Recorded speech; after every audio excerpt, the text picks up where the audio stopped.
right. All praises to Yahweh, Ba'ashem, Yahushai, Ba'ashem Makakadash. Honors to those I've learned from. Those men is constantly pushing out this word on the internet, keeping the sheep fed. Double honors to their teachers, the apostles of all Israel, and shalom to those of Yasharallah, seeking the truth, seeking righteousness, and hoping for edification. All right, this one should be really, really quick. I'm going to call this one Free Will Yourself Out of This. After you finally are able to come across the prophets and you learn the truth of who you are, and, you start to learn the truth of movement, and, there's giants of the truth of movement that's been out there since the 90s, the early 2000s, and most of them are, Edomites. And one of the biggest one of them all was Alex Jones. I never really listened to that guy, but, after the whole jump shot jab situation, he was really putting out some good information that seemed credible, seemed like he was, as truthful as anyone could be. But I started watching him right now these days, ever since he came back, and he's been on his Ozempic tour. He seems like something about him's changed. He seems like he's pretty much gone. I don't even listen to him anymore. But back in the jump shot days, I was listening to him. And sometimes he just go off on a tangent, and he's just talking about how he has free will, how God gave him free will. And I was like, man, this guy, and he'd really want to push that agenda to his listeners that he has free will and God gave him free will. And as you come to read the Bible and you learn things, you see that mankind really does not have free will. Now, you think about it, you sit there and like, man, I do what I want. I do what I want. You're not doing what you want. I would say that mankind has free thought, but they don't have free will. And thinking about something and manifesting it into reality are two totally different things. I'm going to start off with Jeremiah 17:9. It says, the heart is deceitful above all things and desperately wicked. Who can know it? We know the Most High knows everyone's heart. But, it's deceitful above all things and desperately wicked. If you really sat there and thought about it, you're like, yeah, there's a lot of things I think about, but I can never really, make them happen. Just think about someone that wants to be a championship boxer. And what did Mike Tyson say? Everyone has a plan until they get hit. You can think in your mind you're going to beat Mike Tyson, but, can you manifest that in reality? You might could tell your girlfriend or your queen or, your woman, oh, I'm going to buy you the world. I'm going to give you all this. But can you really manifest that and achieve enough resources to give her everything that she wants? Because we know she's never satisfied. Anyway, but so you can think all these things. You can have I would say more so mankind can have free thought. But as far as free will and manifesting this into this reality, because it's not going to happen. This reality is on a track, is written. It's like the book of life is written. Everything that's happened that you're going to be able to do or manifest into reality is pretty much already simulated. You think about that. You can make plans to go somewhere, and at the last minute, you're not able to go. We watch videos like, man, how did they escape that situation? How did they not get on that plane at that time? Everything is pretty much simulated in front of us. Let's look at one of the first. Let's just look at a situation like that in the Bible. Let's look at Genesis 15, chapter 15. Genesis chapter 15. And he said unto Abraham, Abram is Abraham before his name was first Abram. So, and he said unto Abram, know of a surety that thy seed shall be a stranger in a land that is not theirs, and shall serve them, and they shall afflict them there 400 years. And also that nation whom they shall serve will I judge, and afterward shall they come out with great substance.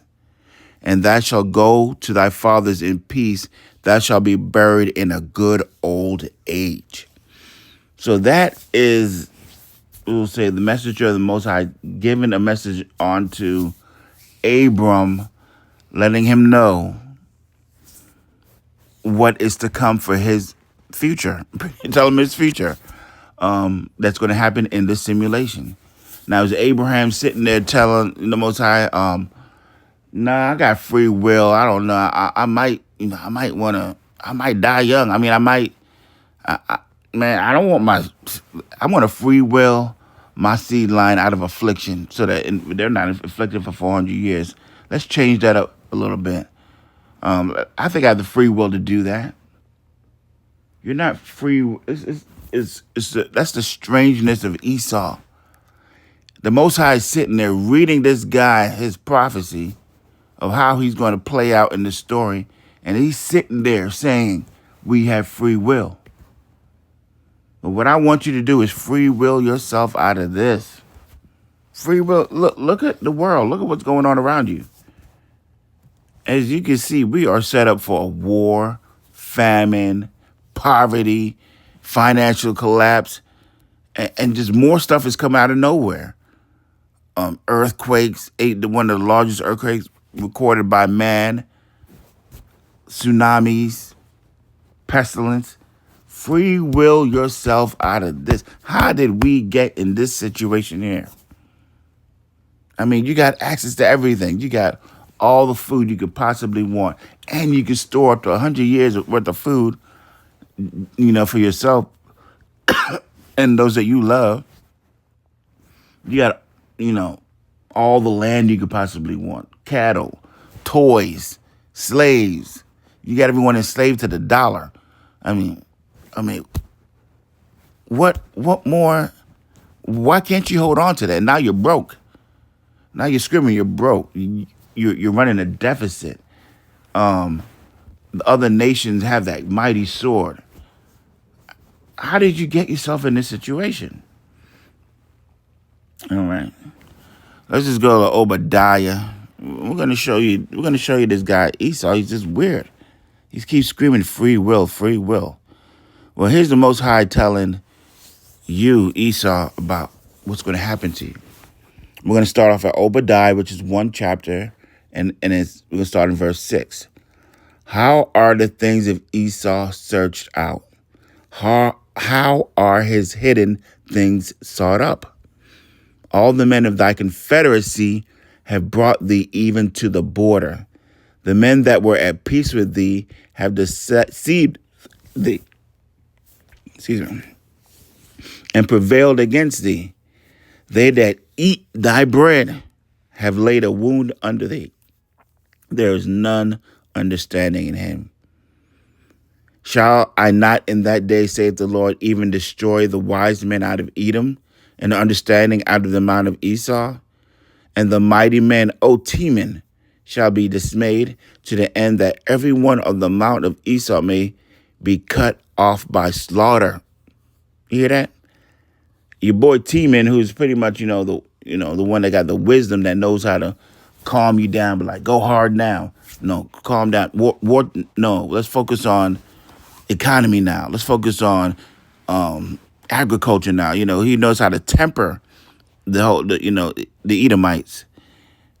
He said, and he's a mighty man too. So, he knows how to control the Edomites, and he'll use his muscle to do that if he has to. Even he shall be dismayed, to the end that everyone out of the mount of Esau may be cut off by slaughter. Temanites are the modern day Germans. We look at them. They come to the point where the Americans say you can't even have a military unless we allow you to. But now they've gotten some of the shackles off of them after World War II. That they're able to make their own tanks, their own missiles, but they're next door to the main aggressor. And they were trying to befriend the aggressor. And the one thing that the Anglo Saxons out of London didn't want was for Germany and Russia to become financial partners, and they blew up that Nord Stream. And look at Esau. Look at Germany now. They're all their factories are moving to other countries because they can't. They don't have enough energy to run Bayer and the other big time factories that were in Germany. They can't stay home. They got to go to foreign countries to produce their product. So even they're dismayed. And he said, and because of their might being taken out, every one of the amount of Esau may be cut off by slaughter. Not only are you going to die, you're going to be slaughtered. So what's Esau sitting there? What's Al Jones sitting there and General Flynn talking about? Oh, we have free will. I hear what you're saying about the slaughter thing, but we're going to free will ourselves. We got our military. We got our media. We have our might. We have some missiles. We're going to use our free will to make sure that verse right there doesn't see the light of day, doesn't manifest itself into this reality. I mean, that's what we're dealing with here. That is the pride of Esau right there that we're dealing with. The Most High is sitting there. He told him he told Esau straight up, he said, you're going to have the fat of the land, but you're going to rule with the sword. He was happy to hear that prophecy. But now he's talking about free will. He's going to free will himself out of the slaughter that is set up right before him. Major and extinction level events just laid out right before him. He's talking about he sees some kind of a enigma in the stars moving at a fast pace, 7 miles wide, headed to Earth Rome, and they don't know what to do. And it just appears certain parts in the galaxy before they expect it to be there. So that's what this guy's dealing with. But somehow he thinks he got some kind of free will. He's going to magically shake himself out of this. It's not going to happen. Just look at his society. You got these guys, he's this guy right here, the face of evil wickedness, just murdered a couple, just walking. He shot him right in front of their children. Apparently, this is the guy that felt that did it. And man, that looked like him to me. He looked like he'd shoot 2 people in front of their children and just keep it moving. Only fortunate thing about it, we don't know, he didn't kill the children. This guy, he can't keep nothing open. Even SNL is about to look like it's in his last. I don't watch that. That show is creepy. You can't get on this guy's rides. They're breaking mid-flight. I mean, nothing this guy makes is right. The pilots are freaks, doing all type of freaky stuff. All his stars are falling. This weirdo's been in the limelight for decades. Now he's going, look at his wife. Oh, my goodness. I mean, who's telling these people they just won't give up? You're old. They're still taking all this diet medication to make it's not helping out. This is Esau right here, though. This is him, boy. Getting the flops put on him, as Elder Malcolm would say. Boy, I mean, we're seeing the ass whooping, but no one's telling us why were these people attacking him like that? We can't get the full story yet. There's Ham's swindling people as usual. This is. I mean, and of course, you can't even fly in this guy's planes anymore. They're saying flights are down. Just strange things are happening. You'll be in the sky and the plane just nosedives on you. It's just, that's what's going on, man. So, the end of the world is right here before you. Your end is here. The death knell is here. Complete. slaughter is here for you. I mean, we've seen you write out the Georgia guidelines of how you blew that whole thing up, of how you felt that you were going to free will yourself and how are you going to run the earth, but none of that's going to happen. It's all over, man. It's just a matter of which way the clock's going to tick on you. So we're going to head and end it there. I'm going to say all praises to Yahweh, Ba'ashem, Yahushai, Ba'ashem Rakakadash. Honors to those I've learned from. Double honors to the teachers, the apostles of all Israel, and shalom to those of Yasharallah, seeking the truth, seeking righteousness, and hoping for edification.